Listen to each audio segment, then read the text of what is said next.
여러분 안녕하십니까? 뉴스투데이 강원입니다. MBC는 5개 신문 방송사가 실시한 강원도 8개 선거구에 대한 여론조사 결과를 집중 보도합니다. 먼저 춘천갑 선거구입니다.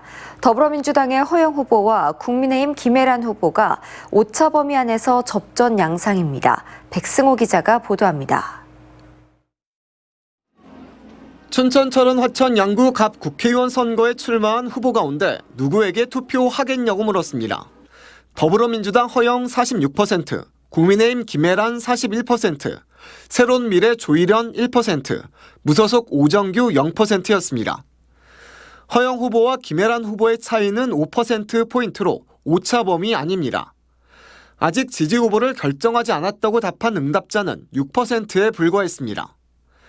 유권자들의 이념 성향으로 살펴보면 진보와 보수층에서는 허영 후보와 김혜란 후보의 지지가 뚜렷이 갈렸지만 중도층에서는 허영 49%, 김혜란 35%로 허영 후보가 김혜란 후보를 14%포인트 오차 범위 밖에서 더 앞섰습니다. 지지 후보 변경 가능성을 묻는 질문에는 계속 지지하겠다가 85%로 상당히 높게 나타났고 상황에 따라 바꿀 수 있다가 14%로 나타났습니다. 비례대표를 뽑는 정당 투표에서 어느 정당에 투표하겠냐고 물었더니 더불어민주연합 19%, 국민의미래 36%, 조국혁신당 19%로 조사됐습니다. 녹색정의당과 개혁신당, 새로운미래는 모두 5%를 넘지 못했습니다. 20대 총선에 대한 인식도 물어봤습니다. 국정 운영을 더 잘하도록 정부와 여당의 힘을 실어줘야 한다가 45%, 정부와 여당을 견제할 수 있도록 야당의 힘을 실어줘야 한다가 49%로 정권 심판론과 야당 심판론이 오차 범위 안에서 팽팽했습니다. MBC 뉴스 백소입니다. 네, 이번에는 원주 갑입니다. 더불어민주당의 원창묵 후보와 국민의힘 박정하 후보가 역시 오차 범위 내 접전을 벌이는 것으로 나타났습니다. 권기만 기자가 보도합니다. 원주시 갑 국회의원 선거에 출마한 후보 중 누구에게 투표하겠냐는 질문에 44%가 원창묵 후보에게, 41%가 박정하 후보에게 투표하겠다고 답해 두 후보가 오차 범위 안에서 접전을 벌이는 것으로 나타났습니다.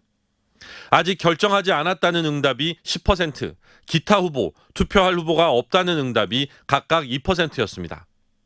작년 12월 강원도 내 방송사들이 실시한 여론조사와 비교해보면 두 후보의 접전 양상은 비슷했지만 투표율이 가까워지면서 38%에 달했던 무응답층이 크게 줄었습니다. 연령대별로는 원창묵 후보가 59세 이하에서 박정하 후보가 60세 이상에서 각각 더 많은 지지를 받았습니다. 이번 총선 투표 참여 의향을 묻는 질문에는 반드시 투표할 것이라는 응답이 80%, 가능하면 투표할 것이라는 응답이 13%로 나타났는데 연령대가 올라갈수록 투표하겠다는 응답이 더 많았습니다. 이념 성향별로는 진보 성향 응답자들은 원창묵 후보를, 보수 성향 응답자들은 박정하 후보를 지지했는데 중도 성향 응답자들 중에는 원창묵 후보를 지지한다는 답변이 더 많았습니다. 직업별로는 블루칼라와 화이트칼라, 학생은 원창묵 후보를, 농업과 임업, 자영업, 가정주부는 박정하 후보를 더 많이 지지한다고 답했습니다. 지지하는 정당을 묻는 질문에는 국민의힘 41%, 더불어민주당 32%, 조국혁신당 7%, 개혁신당 3% 순으로 나타났습니다. 4월 총선과 관련해 국정 운영을 더 잘하도록 정부 여당에 힘을 실어줘야 한다는 응답과 정부와 여당을 견제할 수 있도록 야당의 힘을 실어줘야 한다는 응답이 각각 47과 46%로 거의 비슷해 최종 결과를 예상하기가 더 어려운 상황입니다. MBC 뉴스 권기만입니다. 이어서 강릉 선거구입니다. 국민의힘 권선동 후보와 더불어민주당의 김중난 후보는 8.7%포인트 차이인데 가까스로 오차 범위 아닙니다. 이준호 기자가 보도합니다. 제22대 총선 강릉 지역구 유권자 500명에게 어떤 후보에게 투표할 건지 물었습니다. 더불어민주당 김중남 후보는 35.4%의 지지도를, 현역 국민의힘 권성동 후보는 44.1%, 개혁신당 이영남 후보는 3.3%를 보였고 권성동 후보와 김중남 후보의 격차는 오차 범위 한 8.7%포인트로 나타났습니다. 지지하는 후보를 변경할 가능성에 대해선 응답자 가운데 82%가 계속 지지하겠다고 했고 17%는 상황에 따라 바꿀 수 있다고 답했습니다. 어느 비례대표 정당에 투표할지도 물었습니다. 국민의 미래는 38%, 조국혁신당 17%, 더불어민주연합 16%, 개혁신당 6%, 새로운 미래는 2% 순이었고 아직 결정하지 않았다는 응답은 14%였습니다. 이번 총선의 의미를 묻는 인식조사에서는 국정 운영을 더 잘하도록 정부와 여당에 힘을 실어줘야 한다는 응답이 51%로 나타났고 정부와 여당을 견제할 수 있도록 야당에 힘을 실어줘야 한다는 응답은 42%였습니다. 마지막으로 각 정당별 지지도와 호감 정도를 묻는 질문엔 국민의힘이 가장 높은 46%, 더불어민주당 27%, 개혁신당과 조국혁신당이 각각 5%, 녹색정의당과 새로운미래가 각각 1%로 나타났고 지지 정당이 없다는 답변은 12%였습니다. MBC 뉴스 이준호입니다. 마지막으로 동해 태백 삼척 정선 선거구입니다. 국민의힘 이철규 후보가 더불어민주당 한호연 후보를 오차 범위 밖에서 앞섰습니다. 김영호 기자가 보도합니다. 3파전인 동해 태백 삼척 정선 선거구에서는 국민의힘 이철규 후보가 여론조사에서 앞서고 있습니다. 지지도 질문에 501명이 답했는데 기호 1번 더불어민주당 한호연 후보 32%, 기호 2번 국민의힘 이철규 후보 51%, 기호 7번 개혁신당 유성호 후보 2%, 아직 결정하지 않았다 10% 등이었습니다. 국민의힘 이철규 후보는 40에서 49세를 제외한 모든 연령대에서 나머지 두 후보에 앞섰습니다. 더불어민주당 한호연 후보는 남성은 40대와 50대, 여성은 18세에서 29세, 30대, 40대에서 지지도가 높았습니다. 개혁신당 유성호 후보는 18세에서 29세 남성으로부터 10%의 지지를 받았습니다. 지역별 후보 지지도에서는 이철규 후보가 4개 시군 모두에서 앞섰습니다.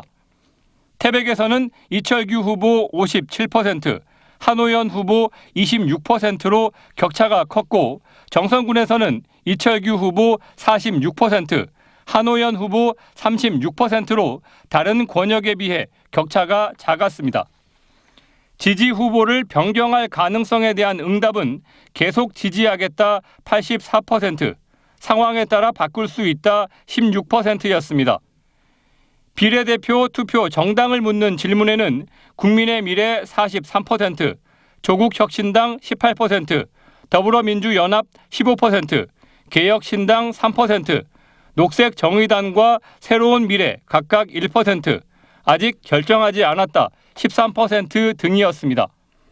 정당 지지도에서는 국민의힘 48%, 더불어민주당 28%, 조국혁신당 8%, 개혁신당 3%, 지지정당 없다 9% 등이었습니다.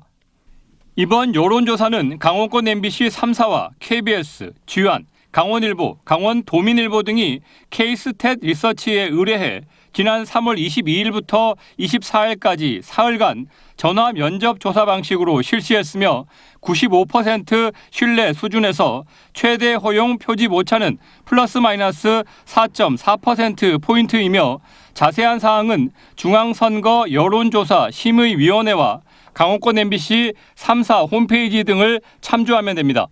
MBC 뉴스 김영호입니다. 춘천, 철원, 화천, 양구을 선거구를 비롯한 도내 4개 선거구에 대한 여론조사 결과가 오늘 오후 4시에 보도됩니다. 3파전으로 치러지는 춘천을 선거구를 포함해 원주 1과 속초, 인제, 고성, 양양 선거구, 홍천, 횡성, 영월, 평창 선거구 여론조사 결과가 오늘 오후 4시부터 춘천 MBC 홈페이지와 TV 자막을 통해 공개됩니다.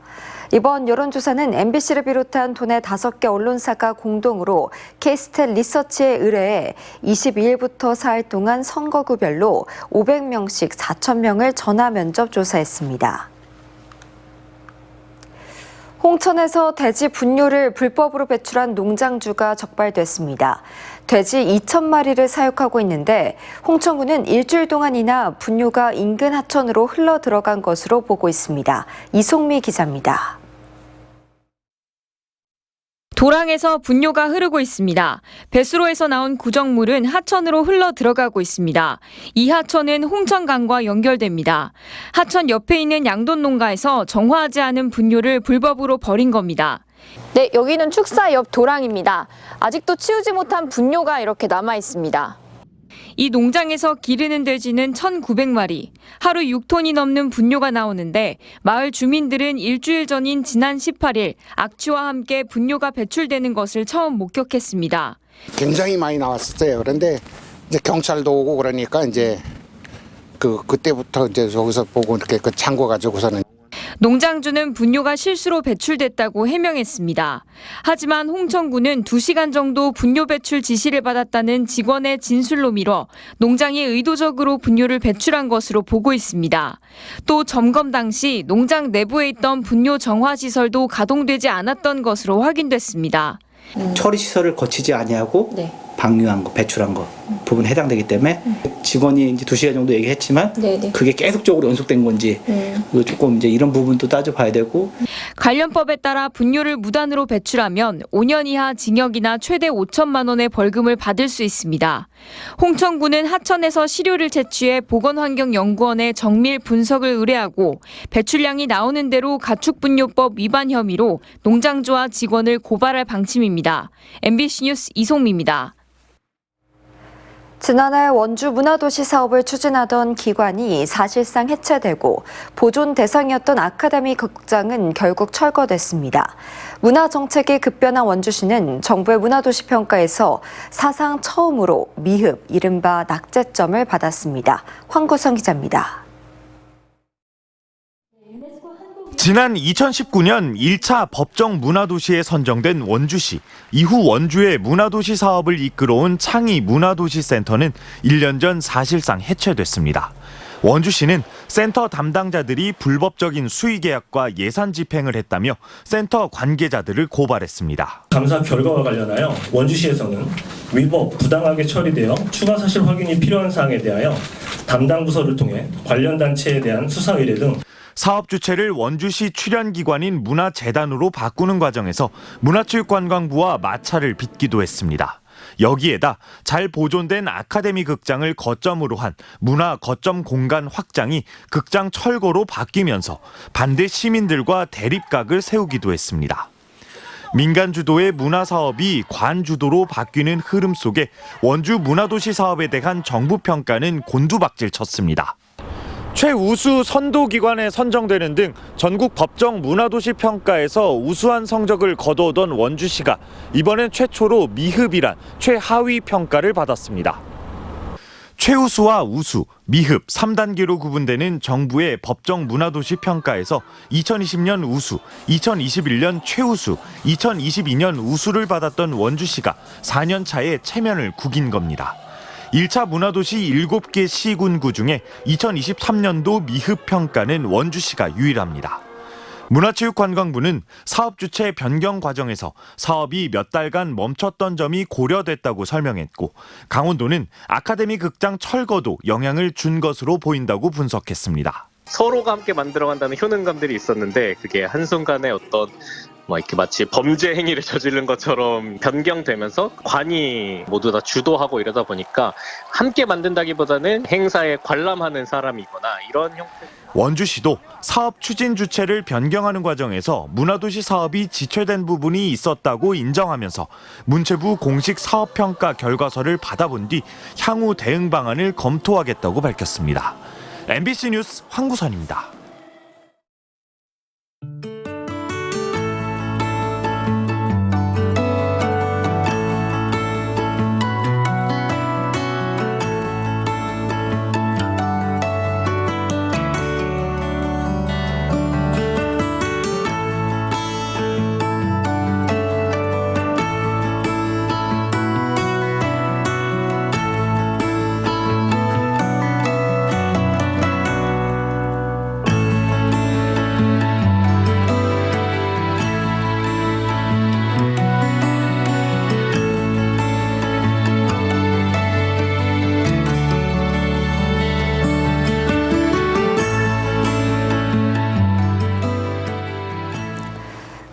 주택청약 종합저축 가입자가 19달 연속으로 감소하고 있습니다.